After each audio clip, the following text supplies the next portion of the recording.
So I believe when it comes to healthcare and Social Security, that the government should take control of direct funding of those government programs. So this is my proposal for evolving healthcare and Social Security. The Treasury Department should have the right to print money debt free for the purposes of paying 100% for Social Security and health care without having the Treasury Department incur debt because of it. So this funding of money is directly from the Treasury Department bypassing the Federal Reserve.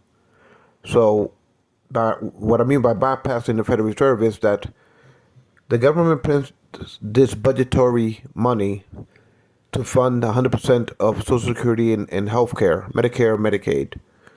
And the government has the right to print the money debt free. And the way it will work is that the government will start to be in the industry, or the government through the colleges will control the health care. The hospitals will be governized. The pharmaceutical companies will be governized. So the government, by doing this, and also the students will be trained in colleges from universities and recruited by the government to work in the government hospitals and pharmaceutical companies. But that will be all managed by the government under the umbrella of the government, separate from the private sector, as far as having to go through because you got to understand the private sector. The way the system is set up now is that the health insurance companies, they charge outrageous prices for the government for medication, operations, hospital stays, because they know they can milk the Treasury Department through the healthcare industry, insurance companies.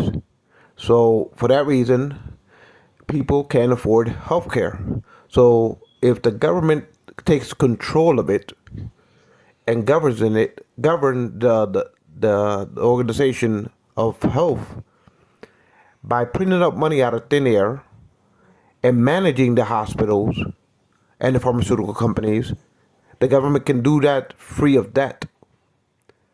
And so everything is in-house when it comes to the health industry, and the government makes up an agency to deal with it.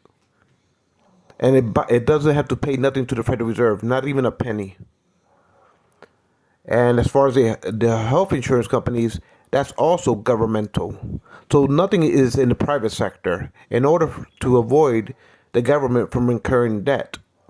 So they can coin the money, meaning they can print the fiat, they can bypass the Federal Reserve in order to provide these services, because these services should be constitutional.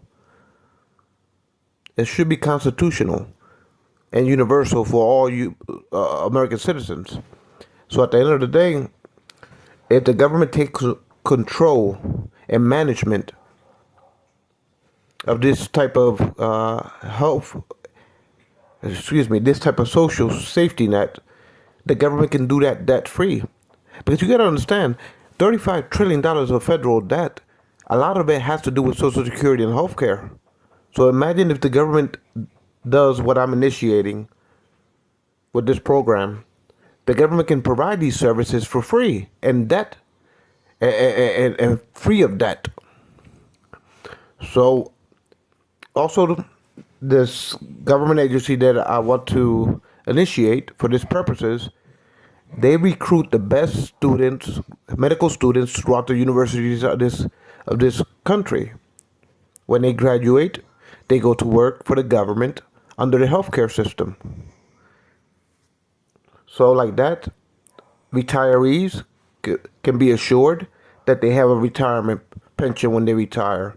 People with disabilities are ensured that they can have their coverage disability payments paid by Social Security. People that need Medicare, Medicaid, free access to Medicare, Medicaid. Now all American citizens has that right, has that constitutional right to have access to health indiscriminately, to be able to have access to universal health care. So for that reason, and I'm the theologian of this concept. I do economics. I do a lot of forecasting and architecture with my proposals. So at the end of the day, by the government doing this, first of all, they control the hospitals. They're managing and funding the hospitals. They control the pharmaceutical company. It's all under the same umbrella of the government agency that I want to create for this purpose. So they control the hospitals. They manage and fund the hospitals. They manage and fund the pharmaceutical companies. They manage and they fund the health insurance companies. And they recruit the best graduate students, medical graduate students throughout the country. So all of that is done by the government bypassing the Federal Reserve and printing money debt-free for these purposes. And so for that evolution to happen, Congress, because you got to understand, $35 trillion of debt is because the Treasury Department prints out to Congress prints out to the Treasury Department IOUs to the Federal Reserve. And then in the private sector, you have pharmaceutical companies. And then you have private hospitals. And so between the Federal Reserve, the stock markets, and the hospitals, they pump up the stocks, which makes the insurance companies charge a high premium for medical services and pharmaceutical insurance. So at the end of the day, these prices start to go sky high. And so the government they know they can juice the government. These private sector companies know that they can use the government and juice them up for as much money as they can get. So the government is going broke because of it. So for that reason, bypass the Federal Reserve, bring everything in-house, and do it debt-free as far as printing the money for it. So the government can print the money debt-free without having to incur any debt if everything was to be brought in-house.